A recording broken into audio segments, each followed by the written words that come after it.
슬플 때나 도우시는 사랑의 아버지, 우리가 주님 앞에 기도함으로 나아갑니다. 병들 때나 걱정이 있을 때나 우리를 도우시는 위로의 주님, 우리가 믿음으로 간구합니다. 바쁠 때나 피곤할 때나 건강할 때나 고민이 있을 때나 우리를 도우시는 능력의 주님, 오늘 우리에게 새 힘을 주옵소서. 우리의 손을 붙잡으시는 하나님의 능력으로 새로운 한 주를 이끄시며 우리의 삶과 늘 함께 하시는 임마누엘의 은혜가 오늘 우리의 마음속에 충만하게 부어지게 하여 주옵소서. 예수님의 이름으로 기도하옵나이다. 아멘. 하나님이 오늘 우리에게 주시는 말씀은 시편 119편입니다. 시편 119편 893쪽에 있습니다. 구약 페이지수로 893쪽 시편 119편 67절부터 72절 말씀까지입니다. 우리 함께 같이 67절부터 읽겠습니다. 시작. 고난 당하기 전에는 내가 그를 행하였더니 이제는 주의 말씀을 지키나이다. 주는 선하사 선을 행하시오니 주의 율례들로 나를 가르치소서. 교만한 자들이 거짓을 지어 나를 치려하였사오나 나는 전심으로 주의 법도들을 지키리이다. 그들의 마음은 살쪄서 기름덩이 같으나 나는 주의 법을 즐거워하나이다. 고난 당한 것이 내게 유익이라. 이로 말미암아 내가 주의 율례들을 배우게 되었나이다. 주의 입에 내게는 천천 금문보다 좋으. 아멘. 지난 주의 말씀이 나의 나됨은 하나님의 은혜로다라는 말씀을 전했습니다. 계속해서 새벽 기도와 수요일과 금요 성령 집회도 계속 이 은혜에 대한 주제로 말씀을 나누면서요. 제 안에 한 가지 좀 깨닫고 제 삶 가운데서 살아내는 부분은 은혜라고 하는 것은 누군가 나에게 주는 선물이거든요. 근데 그 누군가가 하나님이죠. 그러니까 성경에서 말씀하고 있는 은혜는 사람의 도움도 하나님을 통해서 오지만 성경에서 이야기하고 있는 은혜라고 하는 것은 하나님이 주시는 선물이며 도우심입니다. 그럼 우리가 사람들을 통해서 우리가 선물을 받을 때, 예를 들어서 비타 500을 이렇게 누군가 주면 인상을 쓰면서 받지 않잖아요. 한국 사람들은 그것까지 줘, 괜찮으라고는 하지만 감사가 있죠. 그러니까 은혜를 받는 사람, 하나님의 은혜가 우리의 삶 가운데 임하는 것을 믿는 사람들은 어때요? 감사가 있습니다. 마음이 어떤 긴장감이나 어떤 그러한 염려나 불안이나 불평으로 살아가는 것이 아니라 바울의 고백처럼 나의 나됨이 하나님의 은혜라고 그렇게 고백하며 살아가는 사람들의 마음에는 감사가 있다라고 생각이 듭니다. 그래서 우리 교회 공동체에서 감사가 넘쳐났으면 좋겠어요. 무엇인가를 해도 감사합니다, 집사님. 감사합니다, 권사님. 이 바로 고백이 하나님의 은혜를 우리가 누리고 있기 때문에 우리가 하는 고백이라고 생각이 듭니다. 오늘 말씀은 고난 가운데에 주님이 함께 하신다라는 말씀인데요. 시편 119편에 있는 말씀을 제한된 시간 안에서 말씀을 다 전할 수 없기 때문에 오늘 말씀을 전하고 이제 내일 새벽과 또 수요 예배도 고난에 대한 주제로 함께 말씀을 나누고자 합니다. 조정의 시간이 되시면 함께 조정 예배에 오셔서 고난의 의미가 나에게 어떠한 의미가 있고 그 고난을 통하여 주님이 우리의 삶을 어떻게 이끄시는지를 함께 누리시고 승리하셨으면 좋겠습니다. 한 왕이 역사학자들을 불러모았습니다. 그리고 이렇게 명령합니다. 세계사 수백 권의 세계에 있는 모든 민족과 나라의 역사를 다룬 세계사를 한 권으로 압축하라라는 명령이 역사학자들에게 떨어지고 역사학자들은 모여서 의논하고 토의하는 가운데 세계사를 한 권으로 요약합니다. 그렇게 쉬운 작업이 아니에요. 고민하고 또 고민하고 어떠한 스토리를 넣어야 하나, 어떠한 역사의 사건을 빼야 하나 이러면서 결국은 세계사를 한 권으로 요약해서 왕에게 갖다 바쳤습니다. 왕은 그 세계사를 한 권으로 요약한 한 권의 책을 다 보고 난 다음에 다시 역사학자들을 불러 모아서 다시 명령합니다. 이 모든 이 한 권의 세계사의 책을 다시 한 문장으로 줄여봐라. 다시 역사학자들이 고민이 생겼어요. 고민 끝에, 회의 끝에 한 문장을 한 종이에 써서 왕에게 바칩니다. 왕이 그 종이 한 장을 들자 역사학자들이 세계사를 한 문장으로 쓴 내용이 있는데 그 내용은 다음과 같습니다. 인류 역사는 고난의 역사다. 인류의 역사는 고난이다. 이렇게 역사학자들이 한 문장으로 세계사를 요약했습니다. 우리의 삶에는 고난이 있습니다. 고난은 고통을 말합니다. 고난이란 나를 짓누르고 있는 그 무엇,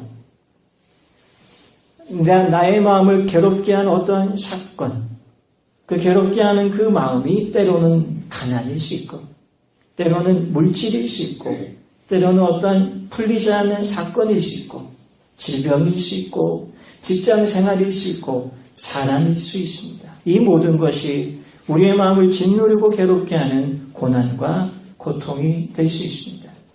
더욱더 힘든 것은 예측하지 않았던 그 사건을 당할 때에 그 사건이 고난이 되고 어떤 사업의 어려움이 있을 때, 어떤 자녀의 어려움이 있을 때에 부모된 사람들의 마음 가운데는 어떤 마음에 대한 괴로움에 대한 고난이 있습니다. 현재 지금 2018년도 교회 절기로는 사순절 기간입니다. 40일 동안 예수님의 십자가의 고난이 우리에게 어떠한 의미인지를 생각하는 절기가 사순절 기간이고 사순절 기간을 마치면 부활주일을 맞이하게 됩니다. 이 사순절이 고난의 기간을 묵상하는, 예수님의 고난의 기간을 묵상하는 절기 속에서 우리는 고난에 대한 말씀을 함께 나누고자 합니다.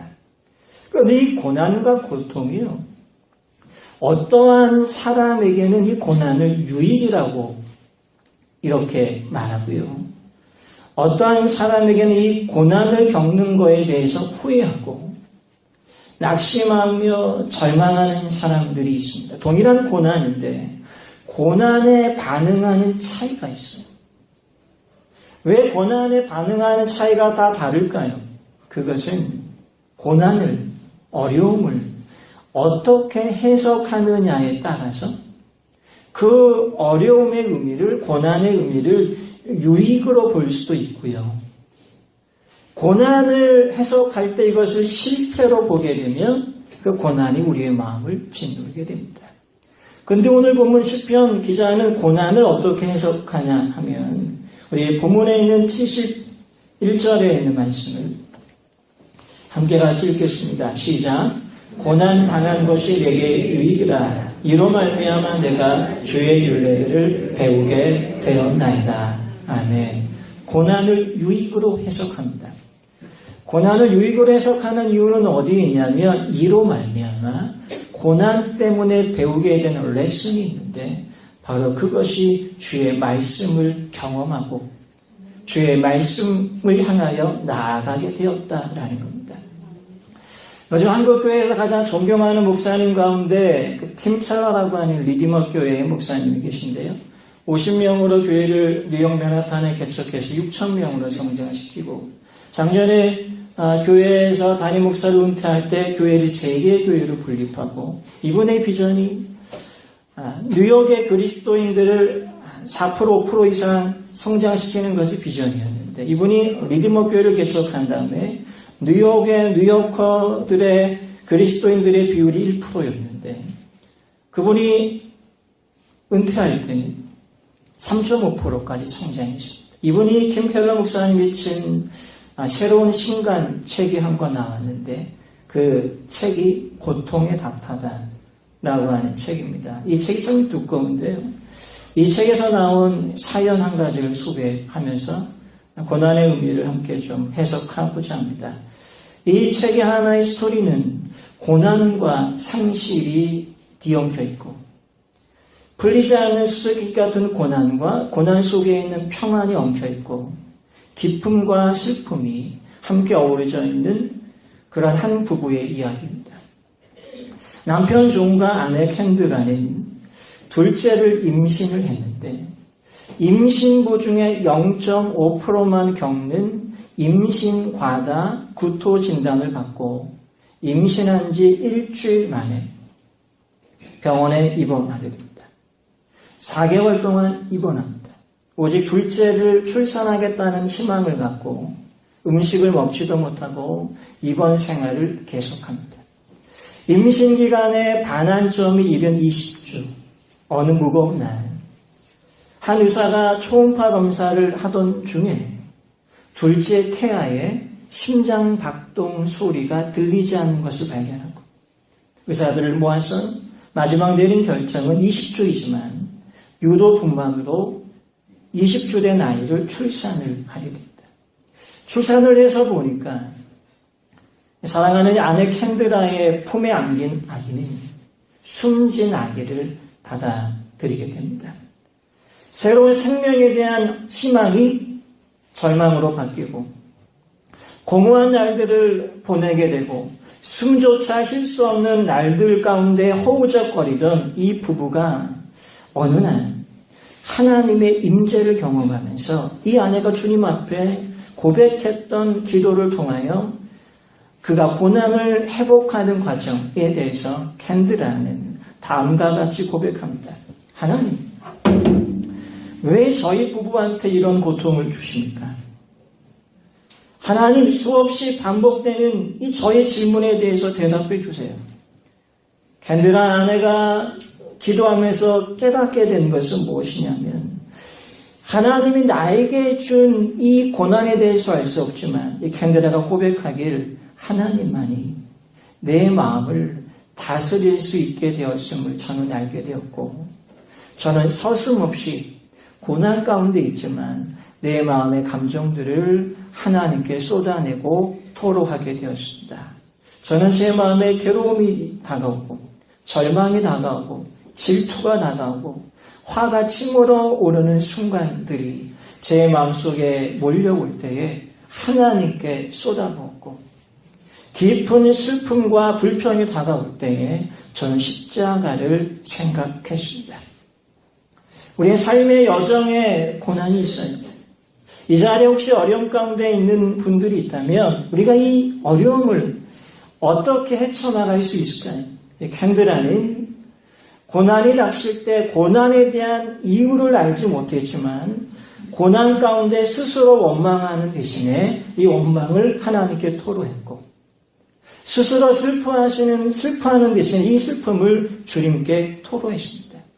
고난을 이기는 첫 번째 처방이 무엇이냐면 내가 당하고 있는 이 고난에 반응하는 감정을 받아들이고 고난을 맞이하고 고난에 대한 감정들을 하나님께 쏟아붓는 겁니다. 예수님도 십자가의 고난 앞에 예수님이 이제 겟세마네 동산에서 기도를 마치면 그 다음날 십자가를 향하여 나아가게 되고 골고다의 언덕에서 십자가를 지게 될 때 마지막 예수님이 기도할 수 있는 기도의 시간이 겟세마네 동산이었어요. 이때 예수님이 어떤 기도를 합니까? 아버지여, 할만하시거든 이 고난의 잔을 내게서 지나가게 해 주옵소서. 예수님도 이 십자가의 고난이 지나가기를 원했어요. 통과하기를 원하지 않았어요. 예수님이 그 겟세마네 동산에서 기도하는 모습을 성경은 증언하길 예수님이 기도가 땀이 피가 되도록 기도하셨다. 여러분, 땀은 뚝 떨어집니다. 피는 뚝뚝뚝 떨어집니다. 땀이 피가 되도록 기도했다라는 것은 땀이 비 오듯 기도했으며 땀이 비 오듯 기도했다라는 것은 예수님의 겟세마네 동산에서의 기도 속에 눈물이 뒤엉켜진 기도였다라는 거죠. 인생의 고난을 맞이하게 되면 고난 앞에 우리가 반응하는 감정적인 반응이 무엇이냐면 눈물입니다. 고난에 대한 처방에는 무엇이냐면 눈물이 있습니다. 여러분, 어려울 때에 감정을 참지 마시고 우십시오. 이 눈물을 흘리는 것이 왜 중요하냐면 사람이 고난을 당하면 마음이 굳어집니다. 고난을 당하면 세상에 대해서 부정적인 시각을 갖습니다. 그런데 고난 가운데 눈물을 흘리는 사람은 마치 비가 오면 굳은 땅이 부드러워지는 것처럼 우는 사람의 마음은 강팍해지지 않습니다. 사람에게는 감정이 있어요. 그래서 어려울 때 이 감정을 견디면 이 감정이 몸에 스트레스가 되어서 결국은 몸의 건강도 해치기 때문에 마음이 답답할 때 여러분 우십시오. 옆에 있는 분들에게 울어보셨어요? 이렇게 한번 울어보세요. 여러분이 눈물을 분석해보면 단순해요. H2O예요. 뭡니까? 물이 있고요. 거기에 조금 소금이 들어가 있어요. 그런데 물과 눈물이 다른 것은 눈물을 흘리면 신기하게도 마음의 체증이 씻겨 내려갑니다. 눈물을 흘리면 무거운 상처, 괴로웠던 마음이 잠깐이라도 편안해집니다. 그래서 눈물은 위로의 진통제요. 눈물은 이 육체의 질병까지도 잠깐이라도 멈추게 하는 효력이 있습니다. 성경에도 눈물을 흘리라. 눈물을 흘릴 때 어떤 일이 있냐면 전능하신 하나님의 마음을 움직입니다. 그러니까 보좌를 움직이는 기도가 있는데 그거는 눈물의 기도예요. 그러니까 눈물은 단순한 잠깐의 진통제 역할만이 아니라 하나님을 움직이게 하는 진실의 힘이 눈물의 기도 속에 있습니다. 여러분, 눈물을 흘린다라고 해서 눈물은 패배를 의미하지 않습니다. 이번 평창 동계올림픽에서 우리에게 참 힘이 되었고 세계의 많은 사람들에게 그 스타가 되었던 한국팀이 있죠. 영미 친구들. 컬링팀. 이 컬링팀이 금메달 결승에서 스웨덴과 금메달 결정전을 할 때 아쉽게도 졌어요. 금메달을 놓치고 난 후에 영미 친구들이 흘린 눈물은 패배의 눈물이 아니었습니다. 오히려 많은 분들이 이 한국 컬링팀을 응원했어요. 그러니까 우리의 눈물은 인생에서 실패했다고 흘리는 눈물이 아니에요. 문제가 해결되지 않아서 흘리는 눈물이라고 해서 나약함의 눈물이 아니에요. 누군가 내 마음을 알아주지 못한다고 해서 내가 남모르게 흐르는 그 눈물이 외로움의 눈물이 아닌 거예요. 여러분, 예수님도 우셨고 예수님이 십자가상에서 두 손과 두 발에 못이 박히시면서 죽어가실 때 그 예수님을 따랐던 제자들은 예수님의 십자가의 죽음을 어떻게 이해했냐면 패배로 이해했어요. 그런데 하나님이 주시는 승리는 우리가 졌다라고 생각할 때에 그곳에 하나님의 승리가 시작됩니다. 그러니까 십자가에는 무엇이 있냐면 희망이 있는 거예요. 근데 이 희망은 보이는 희망이 아니라 보이지 않는 희망이죠. 예수님이 죽어가는 것은 보이는 사건이었지만 예수님이 십자가에 달리시기 전에 내가 3일 만에 살아나리라. 이것이 보이지 않는 희망인 겁니다. 그러니까 믿음은 보이는 것을 바라는 것이 아니라 믿음은 뭐예요? 보이지 않는 것을 기대하는 겁니다. 그래서 우리가 눈물을 흘릴 때에 이 눈물을 통하여 우리의 마음이 부드러워지고 우리가 기도하는 이 눈물 속에 하나님의 은혜가 담겨지고 우리가 예배 가운데 흘리는 눈물은 아름다운 눈물이고 찬양 가운데 흘리는 눈물은 하나님의 은혜의 터치입니다. 이스라엘의 수많은 왕들 가운데에 눈물로 기도하는 가운데에 응답받은 한 왕이 있습니다.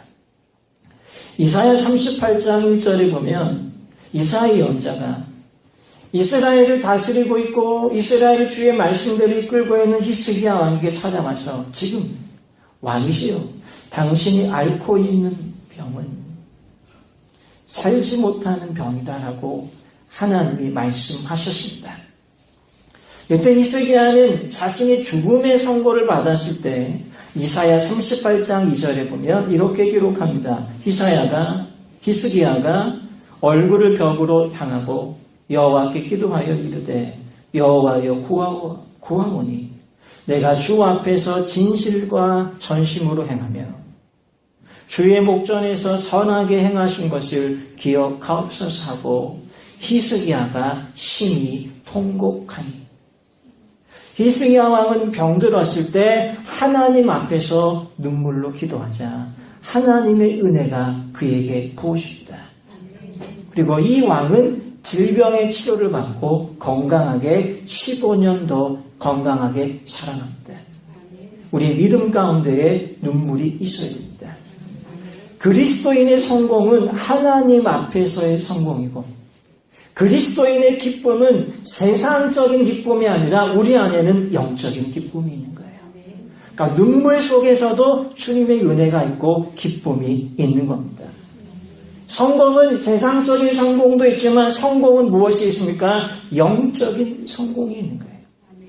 예수님이 십자가상에서 죽으신 이 고난은 세상에서 보면 실패자의 고난처럼 보이지만 오히려 예수님의 십자가의 죽으심 때문에 현재 고난 가운데 있는 사람들이 희망을 갖습니다. 예수님을 믿는 사람들이 희망을 갖습니다. 내가 교회를 섬기다가 내가 세상 가운데 일을 하다가 당하는 상처와 아픔이 있을 때 우리는 예수님의 십자가의 고통을 기억하면서 맞아, 예수님도 아파하셨어요. 예수님은 죽음이라고 하는 고통 가운데 아파하셨지만 주님은 십자가상에서 죽음으로 실패한 것이 아니라 상처와 아픔을 이기신 것처럼 나도 내 아픔을 이길 수 있어. 여러분, 이것이 눈물 가운데 있는 영적인 승리인 줄 믿습니다. 히스기야는 믿었어요. 나를 고치실 하나님을 믿고 눈물 가운데 기도했어요. 그가 왕이기 때문에 그는 눈물을 흘리지 않아도 되지만 그는 왕이지만 그 위에 또 다른 왕이 계셨어요. 히스기야는 능력이 있지만 그 능력 위에 하나님의 능력이 있었어요. 히스기야의 능력으로 그의 질병이 치료될 수 없었던 것처럼 우리가 살다 보면 우리의 힘으로 할 수 없는 일이 있고 우리의 물질로 할 수 없는 일이 있고 우리의 의학으로 할 수 없는 일이 있을 때 우리는 탄식하는 것이 아니라 여러분 기도하십시오. 예수님은 눈물로 기도하셨어요. 근데 이 눈물의 기도는 단순하게 어떤 감정적인 반응이 아니라 이 눈물의 기도가 하나님을 향하게 합니다. 이 눈물을 통하여 십자가에 달리신 우리 주님의 아픔을 통하여 내가 다시 일어날 수 있다라고 하는 소망을 발견하게 됩니다. 또한 이 눈물을 통하여 우리는 다시 한번 하나님을 신뢰하는 믿음으로 나아가시기를 주님의 이름으로 축원합니다. 우리가 흘려야 될 눈물은 단순하게 나에 대한 감정적인 반응이 아니라 이 땅에 방황하는 사람들을 향하여 흘리는 중보자의 눈물이 되어야 됩니다. 우리가 흘리는 눈물은 죄악 가운데 있는 나그네와 같은 인생을 살고 있는 내가 누군지, 내가 인생을 살지만 내가 누구인지 몰라요. 나에 대한 정체성을 아직도 찾지 못하고 있는 이 땅의 나그네와 같은 사람들에게 우리는 순례자이잖아요. 저 본향을 향하여 나아가는 나그네가 아니라 우리는 가야 될 천국에 있는 순례자예요. 바울은 지난주에 나의 나됨을 어디에서 발견했냐면 하나님의 은혜를 통하여 지금 나의 모습을 발견했어요. 그런데 이 땅에 있는 사람들은 성공을 하지만 열심히 살아가지만 나의 나됨을 발견할 수 없는 거예요. 우리가 그들을 위해서 울어야 되는 거예요. 내가 그리스도 안에서 누구인지 살아가는 믿음의 순례자들이 해야 될 일이 무엇이냐면 이 땅에 아파하며 이 땅에 고난 가운데 있으며 이 땅에 복음이 무엇인지 알지 못하는 사람들을 향하여 우리가 흘려야 될 눈물이 있고 주님은 우리의 눈물을 기다리십니다. 우리의 눈물을 보시고 하나님이 움직이기 시작합니다. 우리가 눈물을 흘리며 외치는 우리의 기도를 통하여 예수님은 우리의 질병을 치료하시고 예수님은 우리의 문제를 푸시며 우리가 눈물로 기도할 때 우리에게 믿음이 부어집니다. 하나님이 하실 거야.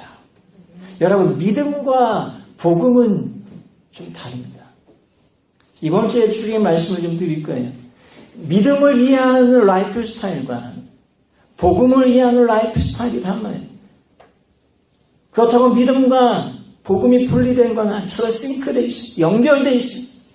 복음을 이해하는 사람들의 복음의 라이프 스타일이 있고 믿음을 이해하는 사람들의 믿음의 라이프 스타일이 있어요. 우리는 믿음으로 살아가야 되며 복음으로 살아내야 될 줄 믿습니다.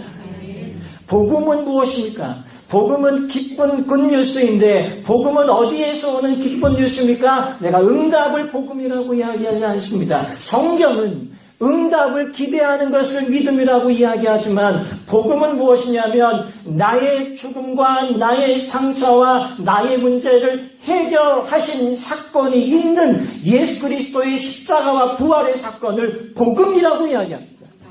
복음은 이루어진 결과이기 때문에 복음으로 살아내는 사람은 그 결과 되신 예수 그리스도를 붙들고 살아가는 거예요. 믿음은 무엇이냐면 문제 해결을 기대하는 겁니다. 누구에게요? 하나님 아버지. 그래서 믿음으로 살아내는 삶과 복음으로 살아내는 라이프 스타일이 좀 달라요. 그런데 복음의 중심에는 무엇이 있습니까? 십자가에 달리신 예수 그리스도가 있는 거예요. 십자가에 주님이 달리셨을 때 예수님이 십자가에서 두 손과 두 발에 못이 박히시면서 죽어가시면서 고난 가운데 있으시면서 하신 말씀들이 있어요. 첫 번째는 하나님 아버지여 어찌하여 나를 버리시나이까. 두 번째는 주님 저는 너무 목이 마릅니다. 세 번째는 아버지여 내 영혼을 아버지의 손에 부탁하나이다. 이 말씀을 하시고 십자가를 지시고 부활하시고 구원을 이루셨어요. 그런데 예수님이 십자가상에 사신 말씀이 음성이 시편 22편과 시편 31편에 있는 말씀을 갖고 예수님이 십자가상에서 그 말씀을 기억해내고 인용하신 것을 여러분 아십니까? 시편 22편 1절에 보면 내 하나님이여 어찌하여 나를 버리셨나이까. 예수님이 십자가상에서 시편 22편을 떠올리시면서 엘리 라마 사박다니 나의 하나님이여 어찌하여 나를 버리셨나이까 라고 마태복음 27장 46절에서 기록하고 있습니다. 시편 22편 15절에 보면 내 힘이 말라 질그릇 조각 같고 내 혀가 이틀에 붙었나이다 라는 말씀을 생각해 계시고 요한복음 19장 28절에서 이렇게 말씀하셨습니다. 내가 목마르다. 시편 31편 5절에서 시편 기자는 고백합니다. 내가 나의 영을 주의 손에 부탁하나이다. 예수님은 마지막 십자가상에서 운명하시면서 시편 31편 5절을 인용하셔서 누가복음 23장 46절에서 내 영혼을 아버지의 손에 부탁하나이다. 예수님은 십자가상에서 시편을 붙들고 기도하셨습니다. 예수님은 고난이라고 하는 십자가의 여정 가운데에 말씀을 갖고 고난의 여정을 견뎌냈어요. 고난의 여정에서 시편의 성경 말씀을 생각함으로 말미암아 고난을 통과하시고 고난을 승리하셨어요. 김철환 목사님의 그 고통을 말하다의 원 제목이 Walking with God through suffering and pain이라고 하는 원 제목이 고통과 아픔을 통과할 때에 하나님과 함께 걸어가십시오. 라는 원 제목입니다. 5만 번의 기도 응답을 받은 조지 뮬러 목사님의 그 간증을 보면 이 조지 뮬러 목사님이 처음부터 5만 번의 기도 응답을 받은 게 아니에요. 이분의 간증은 이렇습니다. 내가 예수를 믿고 나서 10년 동안 기도 생활에 대해서 늘 방황했습니다. 기도하려고 하면 마음이 산만해지고 기도하려고 하면 무엇을 위해 기도해야 될지 모르는 가운데 10년 동안 저의 신앙생활은 기도의 방황이었습니다. 그런데 제가 시편을 1편을 읽으면서 제가 이렇게 기도하기 시작했습니다. 복이 있는 사람은 악인의 길을 쫓지 아니하며 죄인의 길에 서지 아니하며 오만한 자의 자리에 앉지 아니하며 제가 이 말씀을 읽으면서 주님께 이렇게 기도했습니다. 주님 제가 복이 있는 사람이 되기를 원합니다. 제가 악인의 길을 따르지 않게 하여 주옵소서. 주님 제가 복이 있는 사람이 되기를 원합니다. 죄인의 길에 서지 않게 하여 주옵소서. 아버지와 제가 복이 있는 사람이 되기를 원합니다. 오만한 자리에 앉지 않게 하여 주옵소서. 복이 있는 사람은 주야로 여호와의 말씀을 묵상하는 것처럼 주님 제가 여호와의 말씀을 생각하며 그 말씀을 묵조리며 살게 하여 주옵소서. 조지 뮬러 목사는 이렇게 말씀을 붙들고 기도하자 그의 삶에 놀라운 일이 일어나는데 그의 기도가 팩트가 됩니다. 그의 기도가 실제가 됩니다. 말씀이 성취되는데 5만 번이나 성취가 되는 거예요. 우리가 고난을 통과할 때 무엇으로 통과할 수 있겠습니까? 이 고난을 우리가 무엇으로 버티며 견딜 수 있겠습니까? 우리의 마음을 힘들게 하는 우리가 지난 날들의 상처와 우리의 마음의 실망을 해서 벗어날 수 있는 길이 어디에 있냐면 Walking with God, 하나님과 동행하는 겁니다. 하나님과 동행하는 방법은 내가 성경 말씀을 묵상할 때 고난을 지나갈 수 있으며 어려움을 견뎌낼 수 있습니다. 설교 서두에 소개한 팀켈러 목사님의 고통을 말하다 이 책에서 소개한 남편 존과 아내 이 캔드라는 둘째 아기를 잃고 며칠이 지났을 무렵 이 사건이, 이 고통이 이 부부의 마음에 흉터로 남았지만 이 부부는 이렇게 생각합니다. 이것은 마음의 흉터로 남았지만 이 사건이, 이 고난이, 이 불행이 오히려 인생의 아름다움과 깊이를 나타내는 증거라고 생각합니다. 이 부부는 이런 비극적인 현실을 허용하신 하나님이 계시지만 하나님은 이 부부의 고통 가운데 있는 이 부부를 버리지 아니하시고 떠나지 아니하시고 지금 아프지만 풀리지 않는 인생의 수수께끼이지만 하나님을 배워가는 과정 속에 있다라고 인정하고 성경을 함께 읽기 시작합니다. 마태복음 5장을 읽다가 한 문장이 이 부부의 마음을 움직입니다.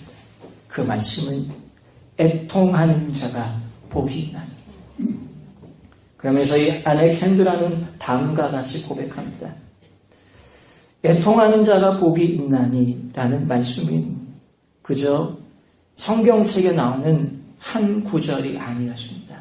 우리 부부는 애통하며 살았고 괴로워하며 살았고 슬퍼하며 살았는데 고난에 대해 슬퍼하는 우리에게 예수님이 복이 있다라는 이 말씀을 들으면서 이 말씀은 저희에게 예수님의 음성이 되었고 이 말씀을 숨처럼 마시고 내쉬면서 고난을 견뎠습니다.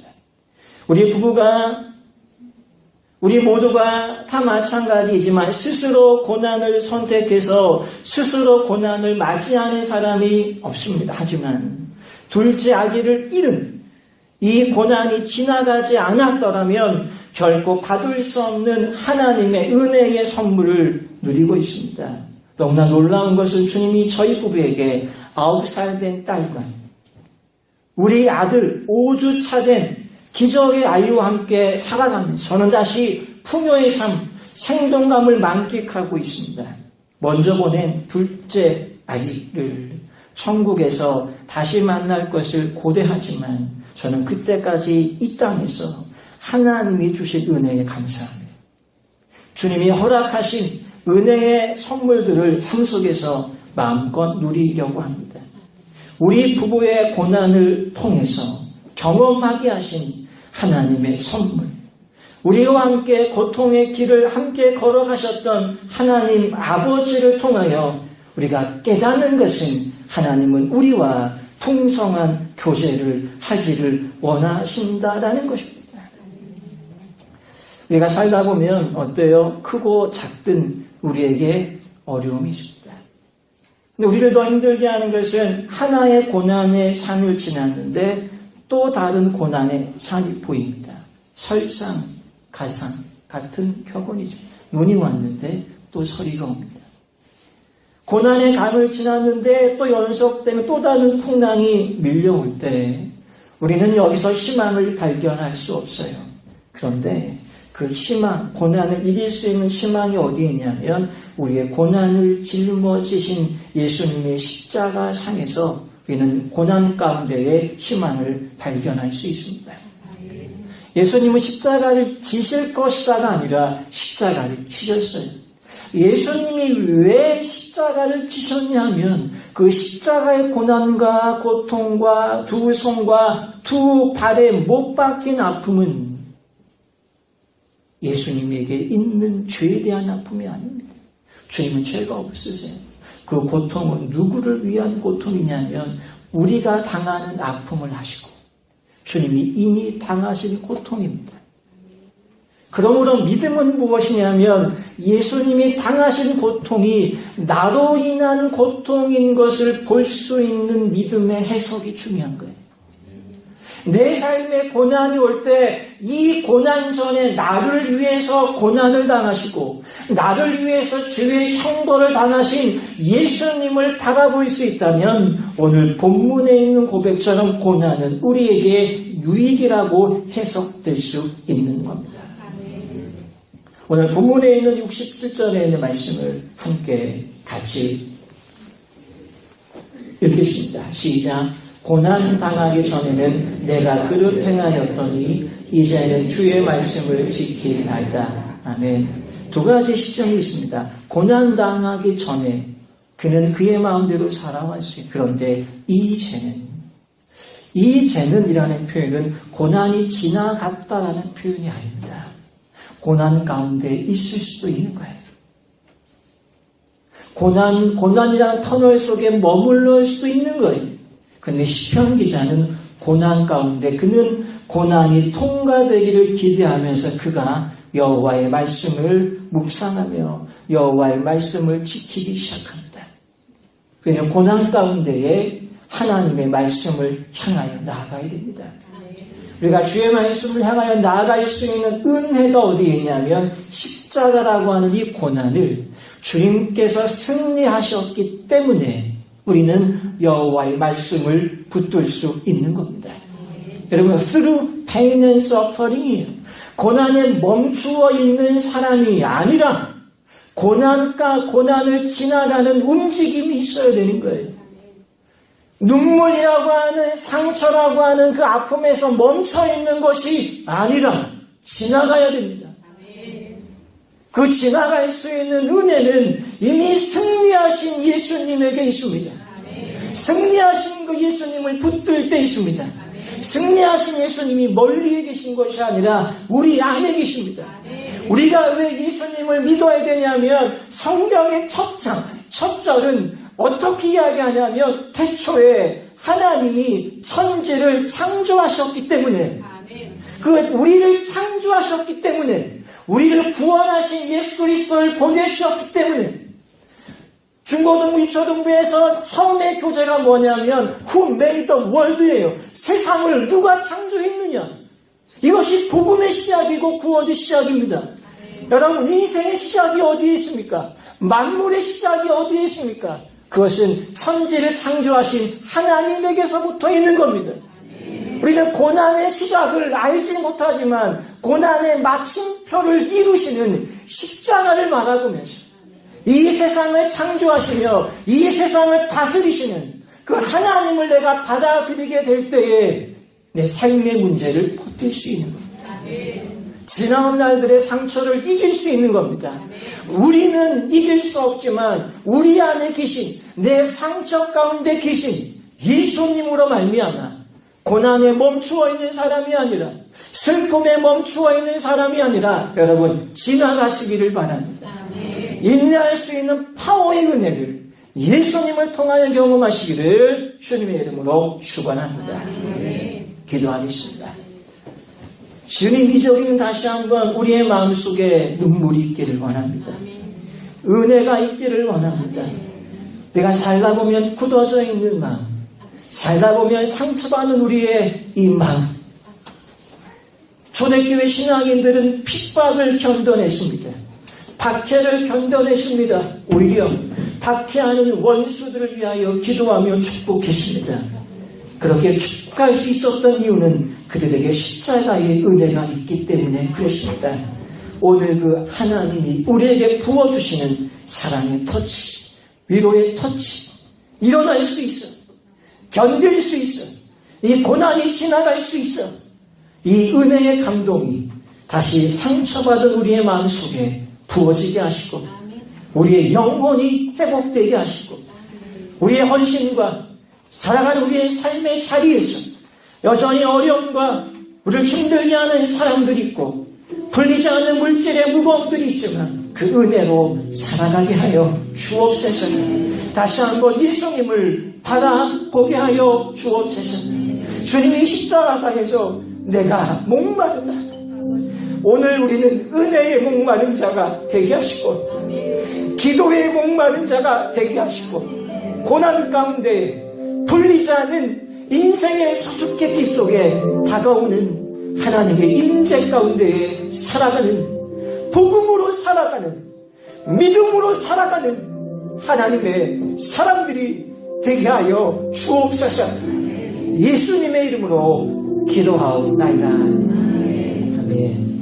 우리 주품에 함께 찬양하시고 주신 말씀 붙들과 함께 우리 기도하는 시간 갖겠습니다.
다시 한번 우리의 삶의 어려움 속에 승리하신 예수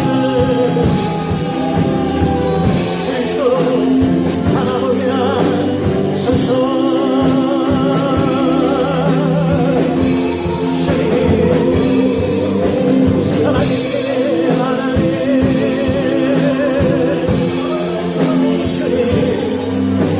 상처에 머물러 있지 않게 하시고 고난에 머물러 있지 않게 하시고 폭망이 하소서 승리하게 하소서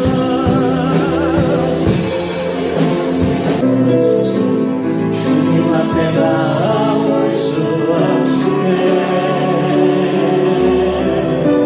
주님 앞에 나올 수 없으네 주님 날 먼저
슬플 때나 도우시는 사랑의 아버지, 우리가 주님 앞에 기도함으로 나아갑니다. 병들 때나 걱정이 있을 때나